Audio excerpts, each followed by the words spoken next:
Welcome back to Money Mastery Now, the channel that helps you take control of your money, one smart habit at a time. If you want to master your budget, crush debt, and build lasting wealth, you're in the right place. Let's dive in. Do you feel like you are budgeting every month, but still broke by week 2? You are not alone. And it is not always because you are spending too much.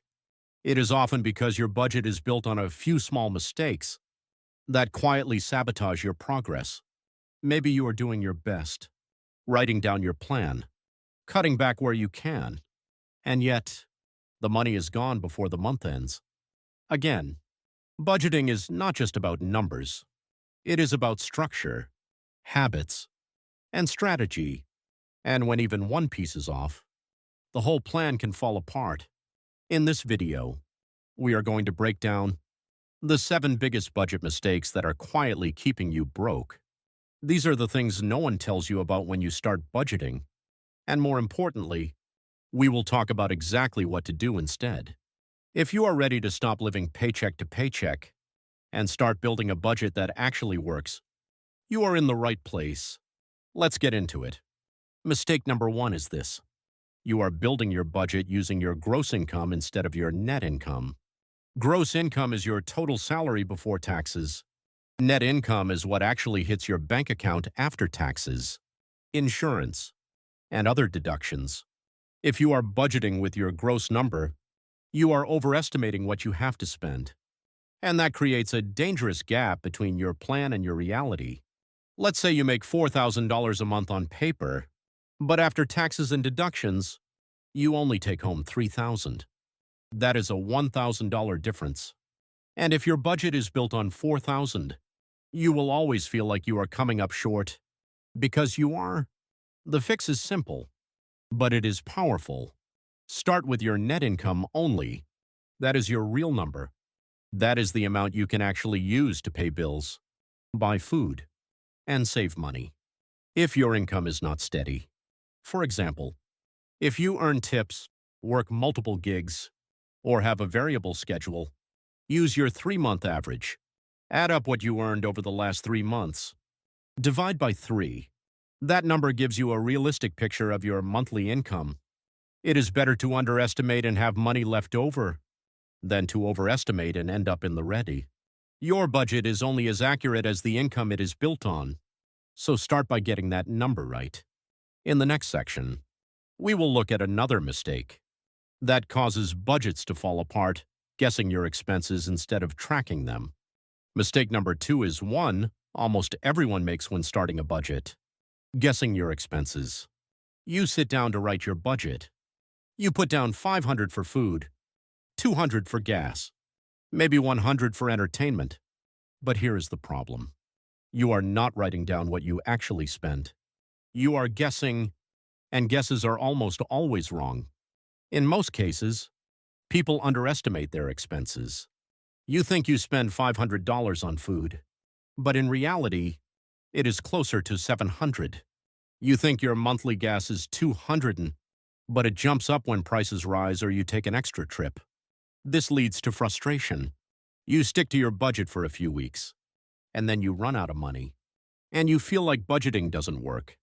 But the problem isn't the budget. It is the data you use to build it. So what is the fix? Track your spending for at least 30 days.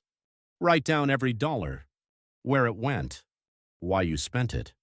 Use whatever method works best for you. You can use an app like Mint, Winep, or Rocket Money. You can also just use a simple spreadsheet or a notebook. The goal is not to judge your spending. It is to understand it. Once you see your real spending habits, you can build a budget that reflects your actual life, not your ideal version, not your guess. And that is the kind of budget that works. In the next section, we will talk about a big risk. Most people ignore what happens when you don't have an emergency fund. Mistake number 3 is skipping the emergency fund. It is easy to put this off. You tell yourself you will save later. You focus on bills, groceries, and making ends meet. And suddenly, something unexpected happens. Your car breaks down. You get sick. You lose hours at work. Now you are stuck. And because you have no backup plan, you reach for a credit card, take out a payday loan, or fall behind on rent. An emergency turns into a crisis, all because you did not build a small cushion. So how do you fix it? Start with a simple goal. Save $500 to $1,000. This is not a full safety net, but it is enough to turn a surprise into an inconvenience. Instead of a financial disaster, you do not need to save it all at once. Set up automatic transfers of $10 to $25 per week into a separate savings account. Make it invisible. Make it consistent. Think of it as insurance, not for your car or your house, but for your life. When emergencies happen, and this fund will keep you from going deeper into debt. It is the foundation of financial security.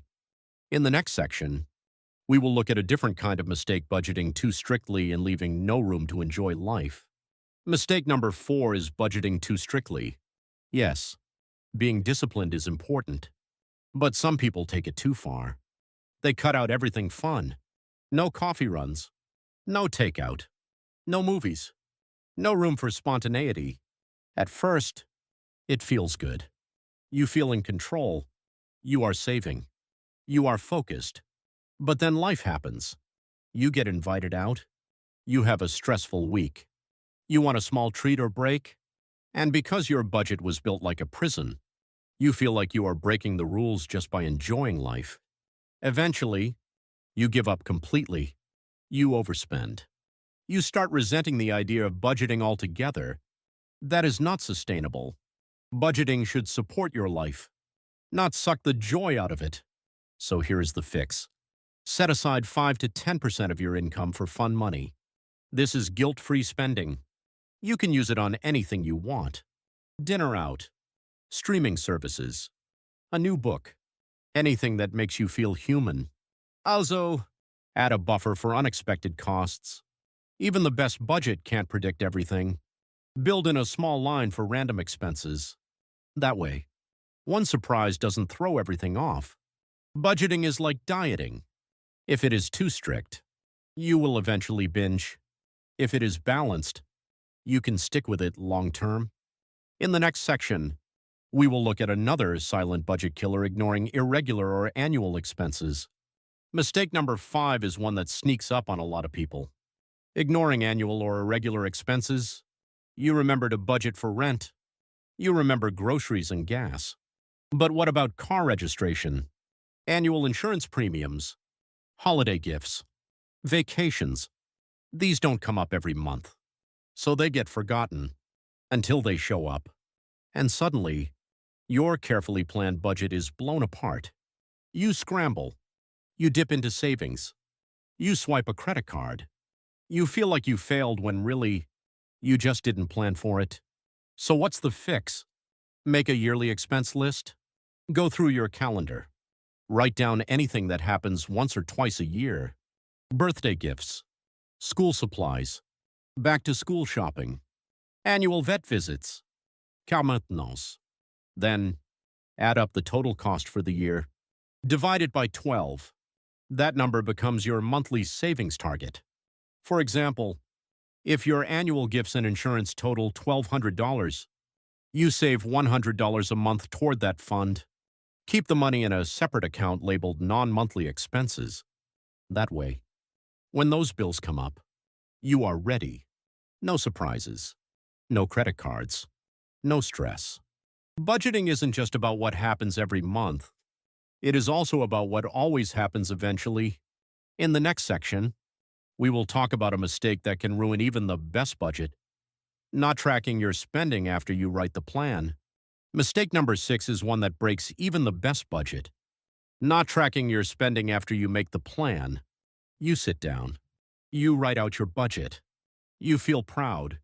You tell yourself, this month will be different. But then life happens.